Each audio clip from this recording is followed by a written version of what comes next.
बोलिए वृंदावन बिहारी लाल की हरे कृष्णा कृष्णा कृष्णा हरे हरे, हरे राम राम राम हरे हरे।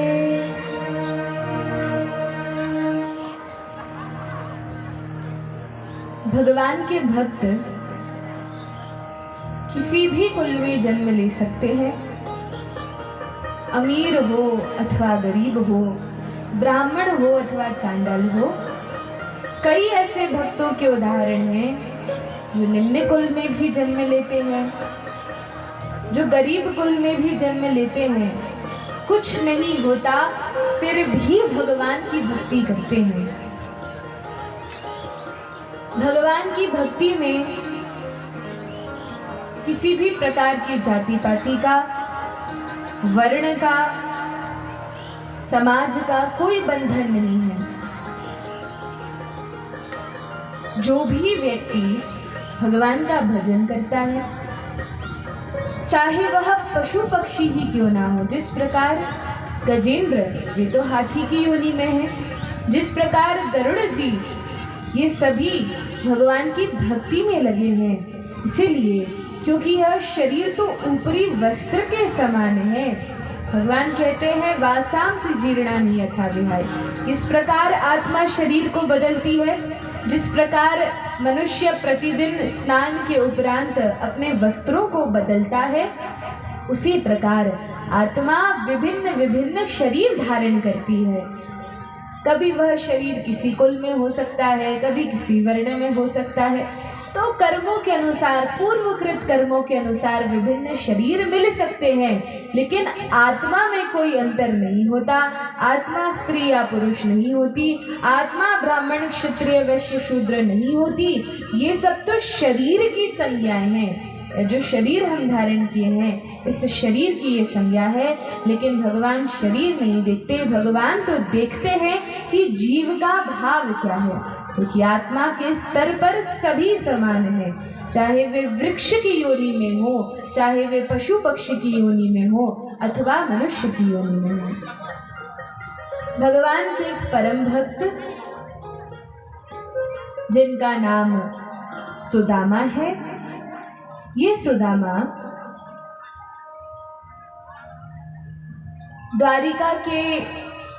द्वारिका से दूर एक नगरी में, जिसे आज हम पोरबंदर कहते हैं, वहाँ उस नगर में वास करते हैं।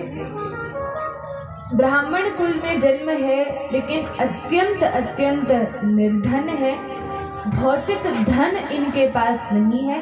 कृष्ण प्रेम रूपी धन से तो हृदय भरा पड़ा है, लेकिन जो संसारी धन होता है, भौतिक धन है, वह नहीं है। लेकिन फिर भी सुदामा जी धन की कोई इच्छा नहीं रखते, जो भी आ जाता है उसको स्वीकार करते हैं। और वर्णन है, पुराने समय में देखा जाता था कि जो ब्राह्मण होते थे वे भिक्षाटन के लिए जाते थे, भिक्षा मांगकर 5 घरों से 11 घरों से अपनी जीविका चलाते थे। इस प्रकार से अपने उदर का भरण पोषण करते थे। लेकिन सुदामा जी उस कोटि के ब्राह्मण थे जो कभी मांगते नहीं थे। यदि कोई कुछ अपनी इच्छा से दे तो उसको स्वीकार कर लेते थे। अयाचक वृत्ति का पालन करने वाले थे, लेकिन अपनी ओर से कभी कुछ मांगते नहीं थे। जितेंद्रिय थे, इंद्रियों पर पूर्ण रूप से वश था, और इस प्रकार के कर्मकांड का कोई भी कार्य नहीं करवाते थे जिससे किसी दूसरे व्यक्ति की हानि हो। हमेशा भगवान के भजन में लगे रहते थे। एक दिन सुदामा जी की पत्नी, जिनका नाम सुशीला था, यथा नाम तथा गुण, जिस प्रकार का नाम है सुशीला, उसी प्रकार से इनका स्वभाव था। बड़ी सुशील थी, पतिव्रता थी। पति जिस स्थिति में है उस स्थिति में ही रहने वाली थी। एक दिन सुशीला के कान में बात पड़ी कि आपके पति सुदामा ये भगवान के बाल सखा हैं, भगवान के बचपन के मित्र हैं। गुरुकुल में साथ इन्होंने विद्या ग्रहण की थी, सांदीपनी मुनि के आश्रम में एक साथ ही पढ़े थे। अब जब सुशीला जी को ये पता चला कि सुदामा जी साक्षात भगवान द्वारिकाधीश के बाल सखा हैं, तो सुनकर हृदय में बड़ा आनंद हुआ। सुदामा जी से कहा, मुझे पता चला है कि आप भगवान के बचपन के मित्र हैं, सखा हैं। सुदामा जी ने कभी भी अपने मुख से अपनी पत्नी को या आसपास के लोगों को यह नहीं बताया था कि कृष्ण और बलराम उनके सखा हैं। क्यों नहीं बताया था? यह सोचकर कि श्री कृष्ण तो द्वारिका के राजा बन गए हैं और मैं तो साधारण ब्राह्मण, बड़ा ही निर्धन ब्राह्मण हूँ। यदि लोगों को पता चलेगा तो क्या सोचेंगे कि ये सुदामा, ये गरीब सुदामा उन श्री कृष्ण का मित्र है। तो अपने मित्र के पद को बनाए रखने के लिए ये नहीं बताया कि मैं साक्षात भगवान का बाल सखा हूँ। इस बात को गुप्त ही रखा। लेकिन ये तो और दूसरे साधु संतों ने आकर सुशीला जी को बता दिया, सुदामा जी की पत्नी को बता दिया कि आपके पति तो भगवान कृष्ण के ही मित्र हैं। अब सुशीला जी ने कहा, देखिए प्रभु, आपने तो कभी बताया नहीं कि आप भगवान के बाल सखा हो, लेकिन मुझे कुछ संतों से आज पता चला है। तो प्रभु, यदि आप भगवान के मित्र हो तो कभी उनसे मिलने क्यों नहीं जाते? ये तो मैं जानती हूँ कि आप भगवान से, श्याम सुंदर से, श्री कृष्ण चंद्र से बहुत अधिक प्रेम करते हैं, दिन रात उनके नामों का उच्चारण करते हैं, दिन रात उनकी भक्ति में लगे रहते हैं, अहर्निश साधन करते हैं, फिर कभी मिलने क्यों नहीं जाते? अब कुछ लोग कहते हैं कि सुशीला जी के हृदय में भाव था कि यदि मिलने जाएंगे तो धन की प्राप्ति होगी, लेकिन ये सुशीला जी भी भगवान की परम भक्ता हैं। इस भाव से उन्होंने नहीं कहा कि केवल धन की प्राप्ति होगी, लेकिन मुख्य रूप से यह भाव हृदय में था कि सुदामा जी यदि जाएंगे तो भगवान की कृपा दृष्टि पड़ेगी और घर में यह जो निर्धनता है, जो अपूर्णता है, यह नहीं रहेगी, सुख समृद्धि से घर भर जाएगा। तो इस भाव से सुशीला जी ने कहा कि प्रभु, हे स्वामी, आप जाइए और द्वारिकाधीश का एक बार दर्शन तो करके आइए, एक बार भगवान का दर्शन कीजिए। देखिए कितने दूर दूर से लोग जाते हैं भगवान से भेंट करने के लिए, मिलने के लिए, आप क्यों नहीं जाते? तब सुदामा जी ने कहा, देखो सुशीला, हृदय में इच्छा तो बहुत है, लेकिन ऐसा संयोग कभी बन ही नहीं पाया कि मैं भगवान से भेंट करने जाऊं।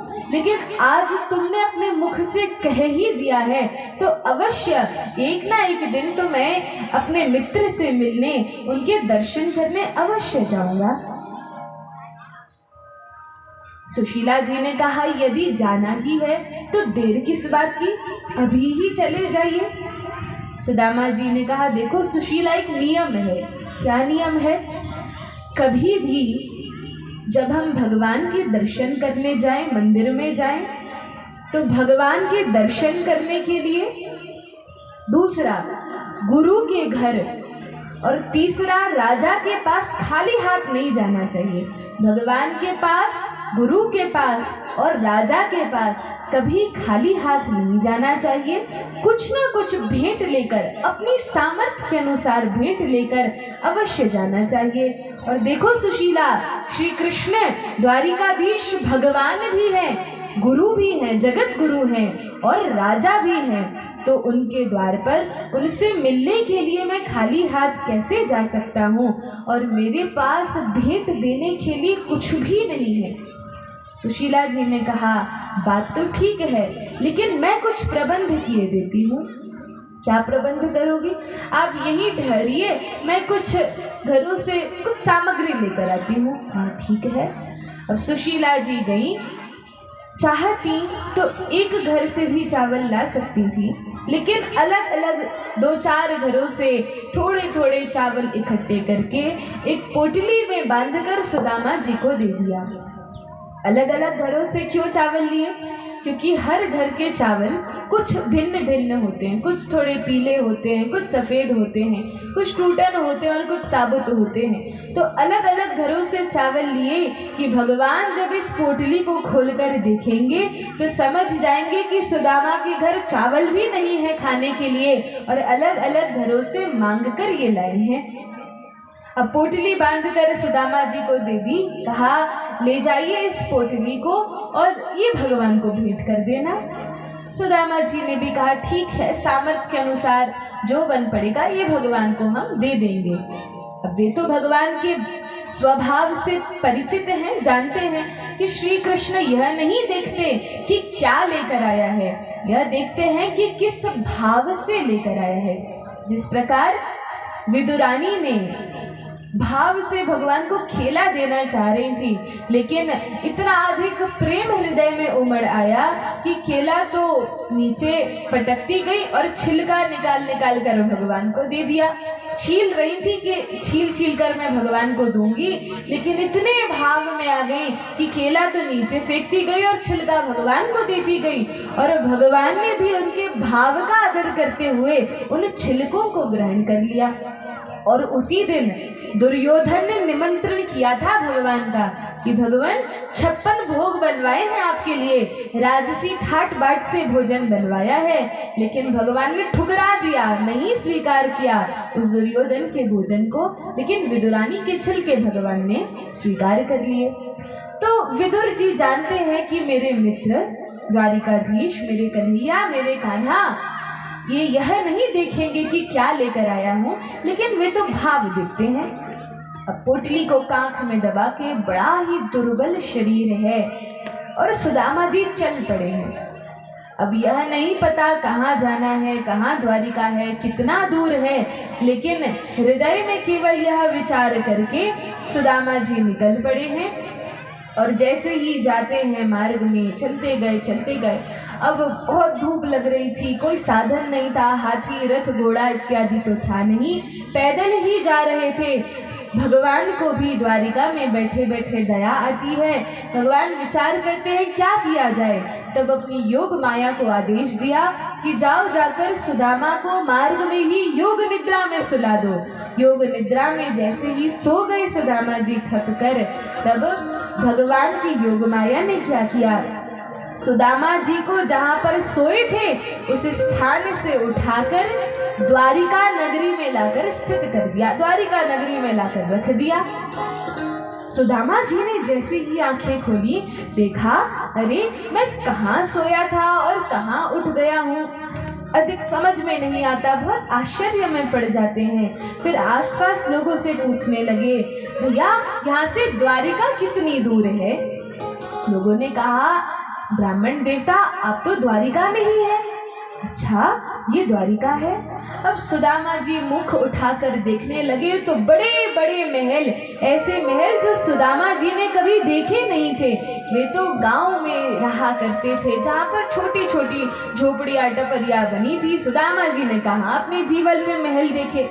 अब जो बड़े बड़े महल, बड़े बड़े नगर शहर दिखे, बड़े आश्चर्य में पड़ गए। फिर कहा यदि ये द्वारिका है तो यहाँ पर कन्हैया का महल कहाँ है? लोगों ने कहा कन्हैया, यहाँ पर तो कोई कन्हैया नहीं रहते। अरे यहाँ कन्हैया नहीं रहते? अरे वो कान्हा जो कि ब्रज में गाय चराते थे उनका महल कहाँ है? अरे नहीं यहाँ कोई ग्वाला नहीं रहता। अरे लेकिन मैंने तो सुना है कि कान्हा द्वारिका का राजा बन गया है। तब लोगों ने कहा अच्छा कहीं आप अनंत कोटि ब्रह्मांड नायक सर्वेश्वर द्वारिकाधीश भगवान श्री कृष्ण की तो बात नहीं कर रहे? अब जो सुदामा जी ने लंबा चौड़ा नाम सुना, अनंत कोटि ब्रह्मांड नायक सर्वेश्वर भगवान कृष्ण, अरे इतना बड़ा नाम कहाँ से मेरे लाला का हो गया?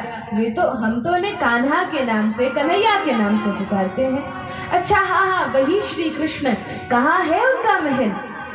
तब कहा, देखिए इस नगरी में जो सबसे बड़ा सबसे सुंदर महल है, सीधे जाएंगे, मार्ग बता दिया, वही भगवान कृष्ण का महल है। अच्छा, वही द्वारिकाधीश का महल है। अब सुदामा जी जाने लगे। लोगों ने सोचा ब्राह्मण है, दर्शन के लिए आए होंगे। वैसे भी भगवान तो ब्राह्मण्य देव हैं, ब्राह्मणों की रक्षा करने वाले हैं। तो कहा कि ठीक है, आप जाइए, भगवान का दर्शन कीजिए। वे तो ब्राह्मणों का बहुत स्वागत सत्कार करते हैं। अब सुदामा जी गए तो जैसे ही भगवान द्वारिकाधीश के महल के द्वार पर पहुंचे, द्वार पर जाकर द्वारपालों से कहा कि देखो, हमें भगवान के दर्शन करना है, कैसे दर्शन होंगे? द्वारपालों ने कहा, कौन है, कहाँ से आए हैं? सुदामा जी ने सब बताया और कहा कि हम भगवान के बाल सखा हैं, साथ में विद्या ग्रहण की है, थोड़ा उनसे मिलना था, भेंट करनी थी। अब लोग कहते हैं कि द्वारपालों ने पहले तो सुदामा जी को भगाया, डंडे मारे, लेकिन इस प्रकार का कोई वर्णन श्रीमद् भागवत में नहीं मिलता। यह नहीं लिखा कि द्वारपालों ने भगा दिया और कहा कि आप नहीं जा सकते, उनकी हालत देखकर ऐसा तो नहीं हुआ था। लेकिन वे कुछ आश्चर्य में अवश्य पड़ गए कि हमारे भगवान तो द्वारिकाधीश हैं और ये उनके बाल सखा, ये ब्राह्मण देव इतने अधिक निर्धन हैं। लेकिन फिर विचार किया, भगवान के स्वभाव से परिचित थे, जानते थे कि हमारे स्वामी तो दीन बंधु हैं, दीनानाथ हैं। कहा कि ठीक है, हम भगवान को बुला कर लाते हैं। और यहाँ सुदामा जी प्रार्थना कर रहे हैं, कृपया जाइए और शीघ्र ही जाकर द्वारिकाधीश को बुला कर लाइए। बोलिए द्वारिकाधीश भगवान की जय। बोलिए कृष्णचंद्र भगवान की जय।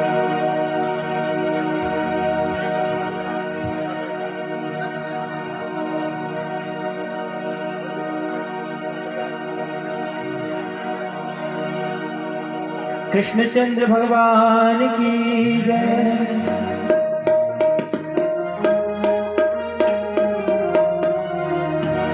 ओ बताओ मेरे यार सुदामा रे, बताओ मेरे यार सुदामा रे, भाई घना दिनों में यार, बताओ मेरे यार सुदामा रे, भाई घना दिनों में आया, बताओ मेरे यार सुदामा रे, भाई घना दिनों में आया, बताओ मेरे यार सुदामा रे, भाई घना दिनों में आया, भाई यार सुदामा रे,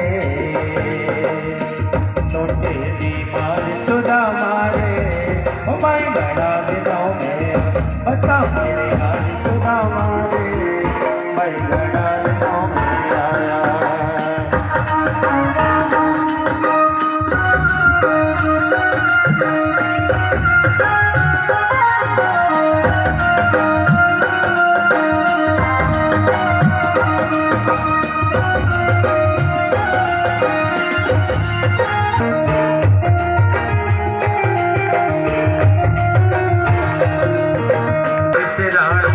बात बता, सब बच्चों का हाल सुना दे, इस रानी की बात बता दे, क्यों गया हाल सुदामा रे, क्यों गया हाल।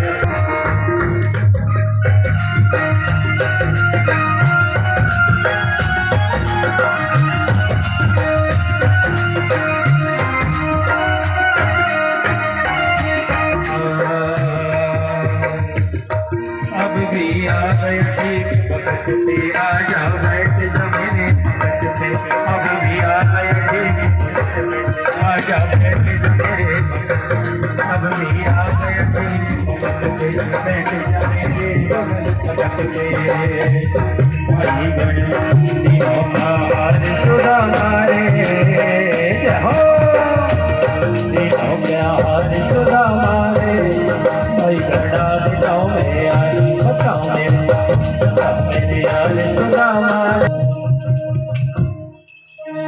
बोलिए भक्तवत्सल भगवान की जय। हरे कृष्णा कृष्णा कृष्णा हरे हरे, हरे राम राम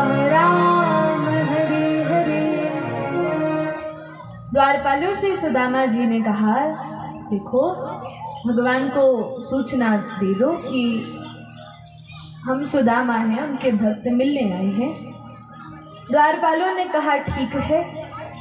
और जैसे ही भीतर जाते हैं, बहुत लंबा राजमार्ग था, बहुत बड़ा भगवान का महल है। तो भीतर तो गए और वहां देखा तो भगवान अपनी पटरानियों के साथ बैठे हुए थे।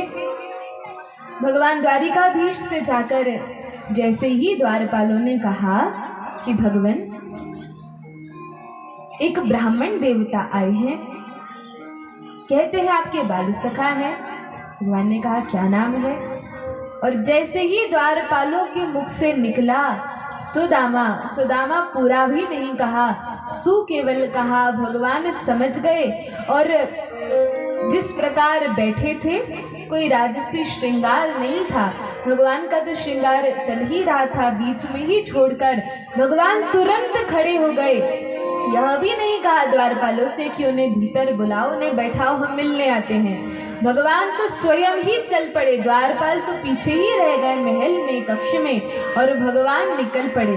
अब सुदामा जी वहां द्वार पर खड़े खड़े सोच रहे हैं, क्योंकि बहुत समय हो गया, बहुत लंबा राजमार्ग है, बड़ा महल है। गए सूचना देने के लिए, फिर भगवान से मिले, तब कहा। सुदामा जी खड़े खड़े सोचते हैं, पता नहीं कन्हैया को याद भी रहा होगा कि नहीं, वे तो राजा बन गए हैं, पता नहीं याद होगा कि नहीं कि सुदामा नाम का कोई मित्र है। और यदि याद रहा भी होगा तो क्यों मुझसे मिलेंगे, क्यों मिलने आएंगे। तब विचार किया कि मैं तो इतना निर्धन हूँ, मेरा मित्र कृष्ण इतना बड़ा राजा बन गया है, उनकी हंसी करवाना ठीक नहीं है, मुझे अभी ही यहाँ से लौट जाना चाहिए। कई विचार हृदय में उमड़ रहे हैं। और तब सुदामा जी पीछे लौटने का विचार करते हैं। बहुत देर तक तो खड़े रहे और फिर मुड़कर जाने ही वाले थे कि भगवान कृष्ण दौड़ दौड़ कर आ रहे हैं। दौड़ते हुए सुदामा जी को पकड़ लिया और कहा, सुदामा कहाँ जा रहे हो? और जैसे ही सुदामा जी ने भगवान को देखा, तुरंत दोनों मित्र आलिंगन करते हैं। बड़ा गूढ़ आलिंगन भगवान और सुदामा जी करते हैं। कई देर तक तो पकड़े रहे कुछ क्षणों तक। और तब सुदामा जी ने विचार किया कि मैं तो इतने दुर्बल शरीर का हूँ, यहाँ तो हड्डियाँ निकल रही हैं, इतना दुबला पतला शरीर है, मांस तो बचा ही नहीं, हड्डियाँ निकल रही हैं। कहीं कृष्ण जो कि इतने सुकोमल हैं, उन्हें ये हड्डियाँ गड़ ना जाएं, इसलिए सुदामा जी भगवान से दूर होने का प्रयास करते हैं। और भगवान ने भी विचार किया कि मेरा शरीर तो अच्छा हृष्ट पुष्ट है और ये सुदामा ये तो लकड़ी जैसे हो रहे हैं, कहीं तनिक जोर से पकड़ लिया तो यहीं पर राम राम हो जाएगा। तो इसलिए भगवान भी छोड़ देते हैं और सुदामा जी ने भी भगवान को छोड़ दिया। और तब कहा, मित्र चलो भीतर हमारे साथ। सुदामा जी ने कहा, नहीं मित्र, मैं तो केवल दर्शन के लिए आया था। देखो मित्र, तुम्हारे दर्शन हो गए, तुम्हारा आलिंगन मिल गया, और क्या चाहिए, अब मैं वापस जाता हूँ। भगवान ने कहा, कैसी बात करते हो मित्र, मेरे साथ भीतर चलो। हाथ पकड़ के सुदामा जी को भीतर ले जाने लगे। तब सारे द्वारपाल स्वागत में खड़े हो गए। द्वारिकावासी देखने लगे, क्या अद्भुत झांकी है, भगवान कितने अधिक भक्त वत्सल है। और यह देखकर सबका हृदय गदगद हो उठा।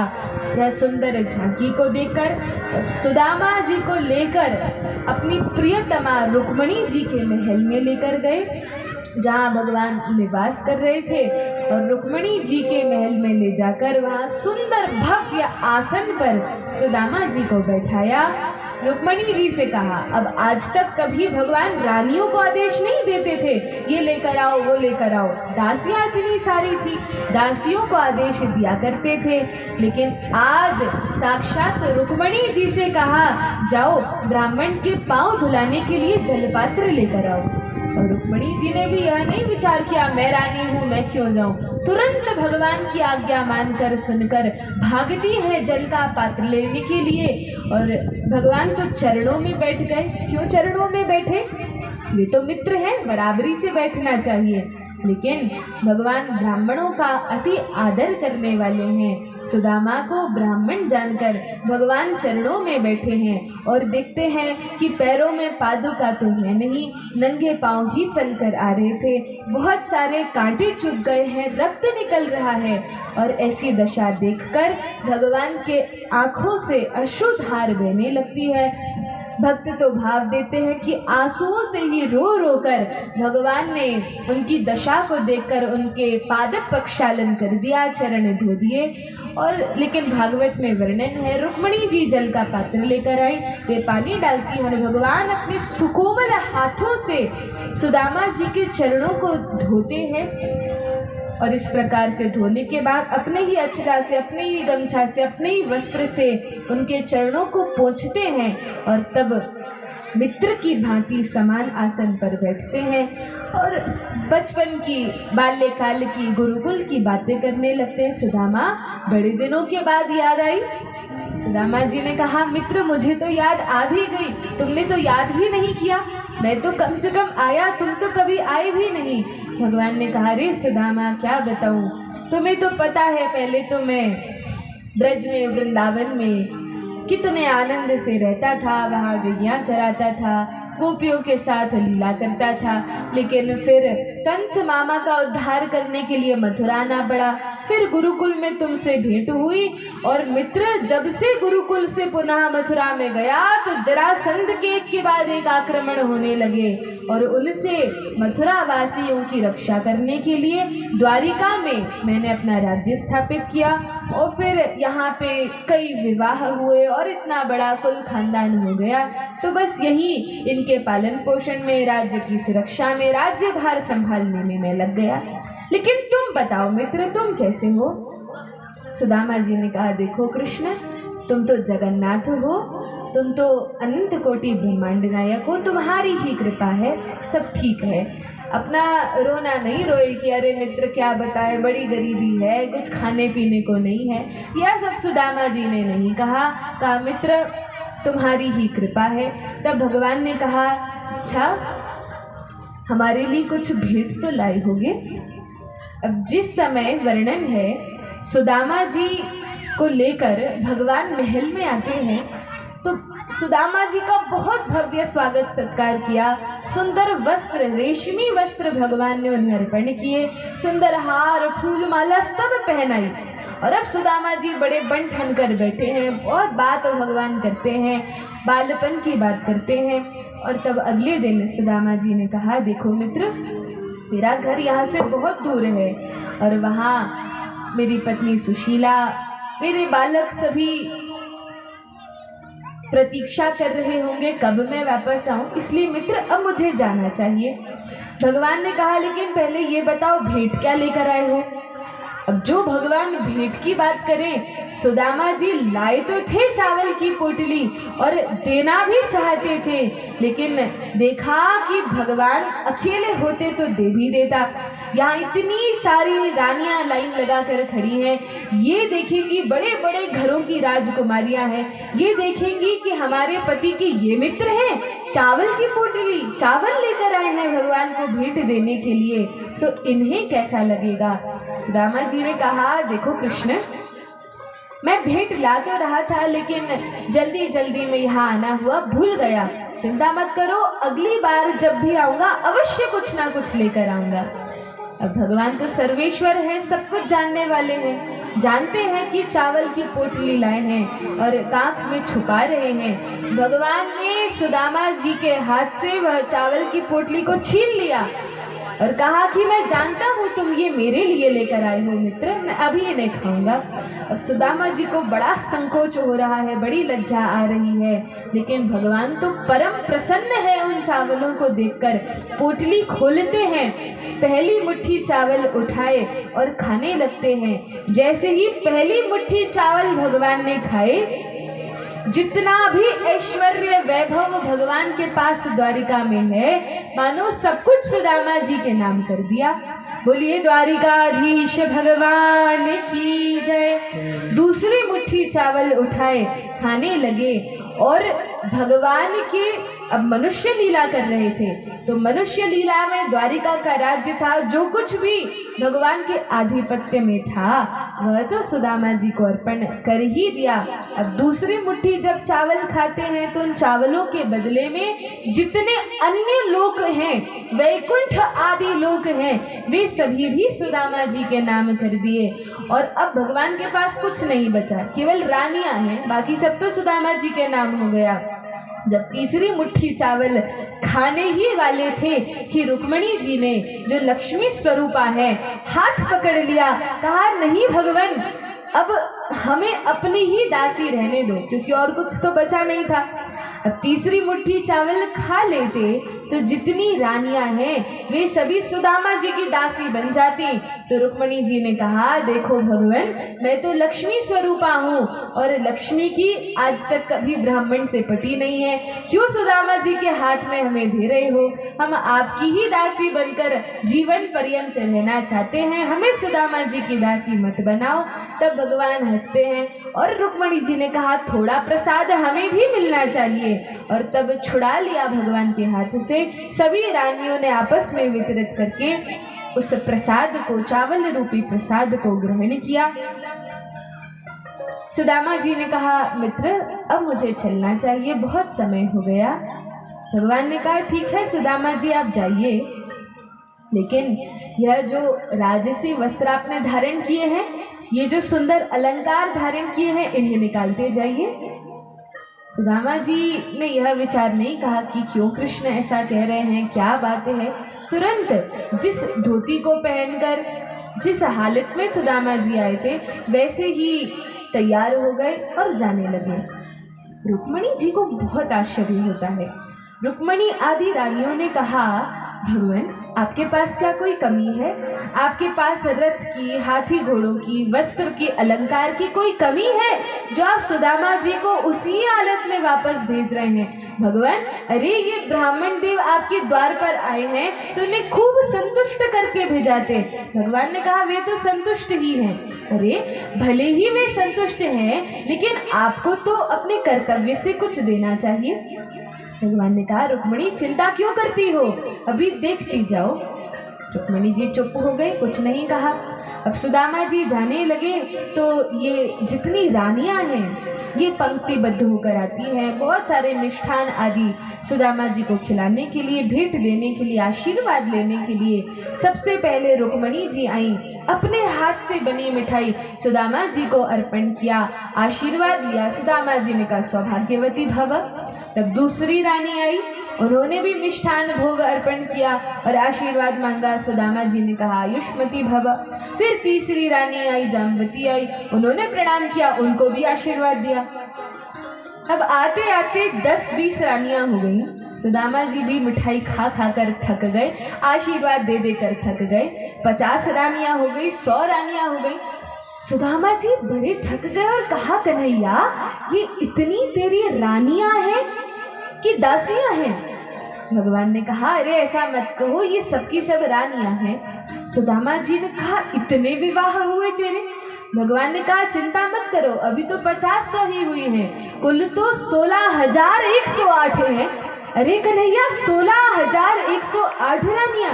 भगवान ने कहा ब्राह्मण देवता सब तुम्हारी कृपा है। अरे कन्हैया, तो भगवान ने कहा सुदामा जी आपका भी तो विवाह हुआ होगा? सुदामा जी ने कहा कन्हैया हम भी गृहस्थ आश्रम में हैं। अच्छा, आपने अपने विवाह में हमें नहीं बुलाया? सुदामा जी ने कहा कन्हैया क्या बताऊं, ऐसी स्थिति थी, तुझे तो पता ही है क्या हालत है घर की, नहीं बुला पाया, लेकिन कोई बात नहीं। सुदामा जी ने बात बदल के कहा कन्हैया देख, मेरा तो एक ही विवाह हुआ है और मैं किसी कारण से तुझे नहीं बुला पाया, लेकिन कन्हैया तेरे तो 16,108 विवाह हुए हैं, एक भी विवाह में फुर्सत नहीं मिली कि बुला लेता। भगवान ने कहा सुदामा जी क्या बताऊं, ऐसे ऐसे विवाह हुए, कहीं ये युद्ध लड़के, कहीं वो युद्ध लड़के, कहीं इस असुर को मार के, इस बार तो नहीं बुला पाया, लेकिन अच्छी बात है अब तुम ही आ गए हो।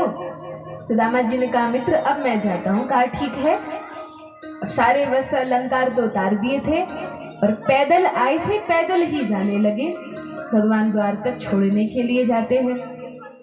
अब सुदामा जी जा रहे हैं, न तो भगवान ने रथ दिया न पादुका दी। रुक्मिणी जी ने कहा बड़े निष्ठुर हो भगवान। भगवान ने कहा अरे रुक्मिणी जी देखती तो जाओ आगे होता क्या है। अब रुक्मिणी जी देख रही हैं, सुदामा जी थोड़े आगे बढ़े हैं और चलते चलते वापस अपने नगर में पहुंचे। तब भगवान ने रुक्मिणी जी से कहा देखो रुक्मिणी, यदि मैं सुदामा को कुछ दे देता, यदि खूब अच्छे वस्त्र अलंकार पहनाकर उन्हें भिजाता, तो ये मेरे द्वारिकावासी समझते कि सुदामा जी भिखारी थे, भीख मांगने आए थे भगवान के द्वार पर और इन्होंने कुछ मांगा होगा, भगवान ने इनको दे दिया और ये जा रहे हैं। लेकिन मैं द्वारिकावासियों को यह बताना चाहता था कि मेरा मित्र कुछ मांगने नहीं आया था और वास्तव में सुदामा जी के हृदय में थोड़ी भी अभिलाषा नहीं थी कि मैं धन की कामना करूंगा या वस्त्र आदि मांगूंगा। कुछ मांगने के भाव से सुदामा जी नहीं आए थे, वे तो केवल और केवल अपने मित्र से भेंट करने के लिए ही आए थे।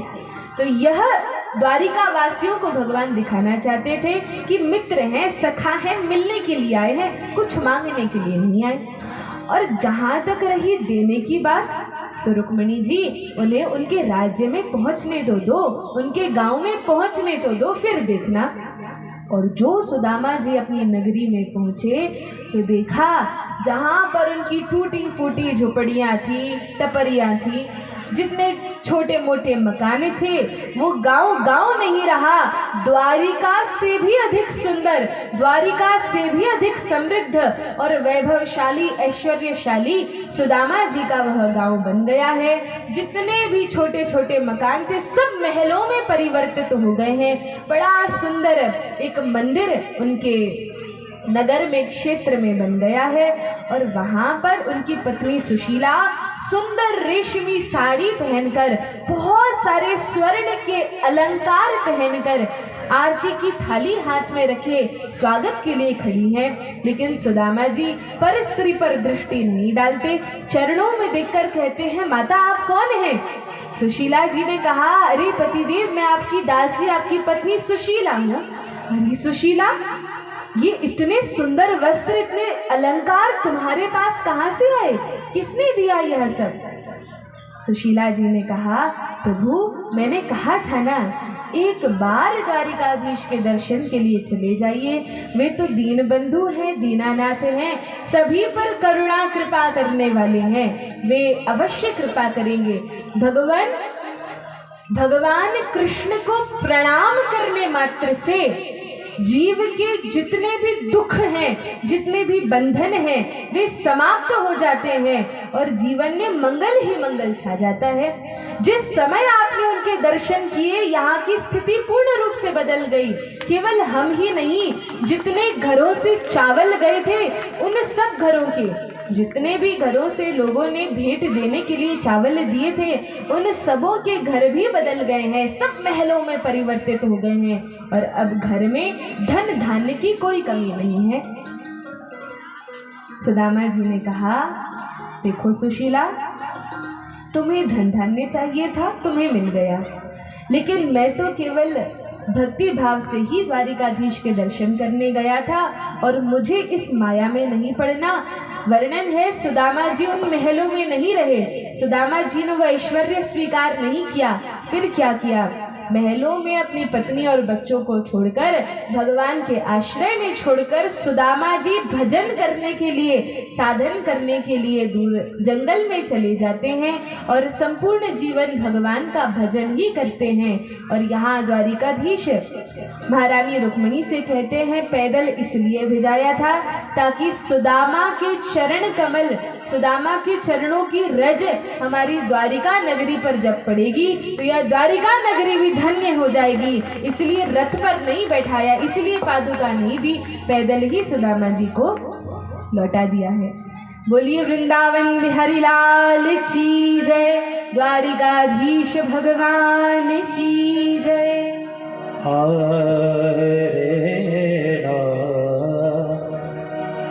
आते जाते हुए गुनगुनाया करो, श्याम बोला करो, कृष्ण गाया करो, कृष्ण बोला करो, श्याम गाया करो, आते जाते हुए गुनगुनाया करो, आते जाते ही गुनगुनाया करो। ओ श्याम बोला करो, श्याम गाया करो, श्याम बोला करो, श्याम गाया करो। ओ कृष्ण बोला करो, कृष्ण गाया करो, कृष्ण बोला करो, कृष्ण गाया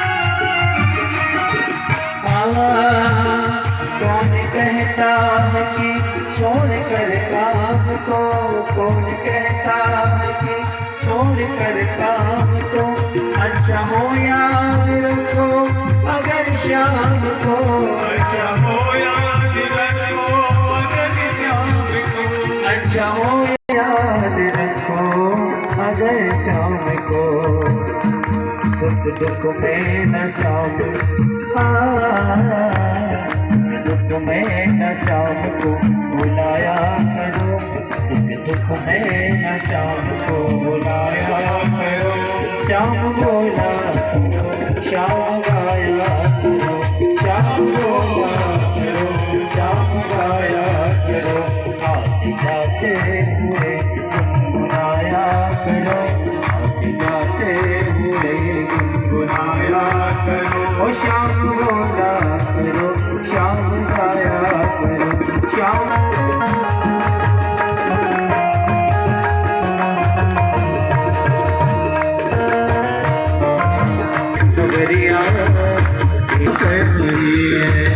ओ मेरे बाके बिहारी सवरिया, तेरा जलवा कहाँ पर नहीं है, मेरे बाके तेरा जलवा कहाँ पर नहीं है, ओ तेरा जलवा कहाँ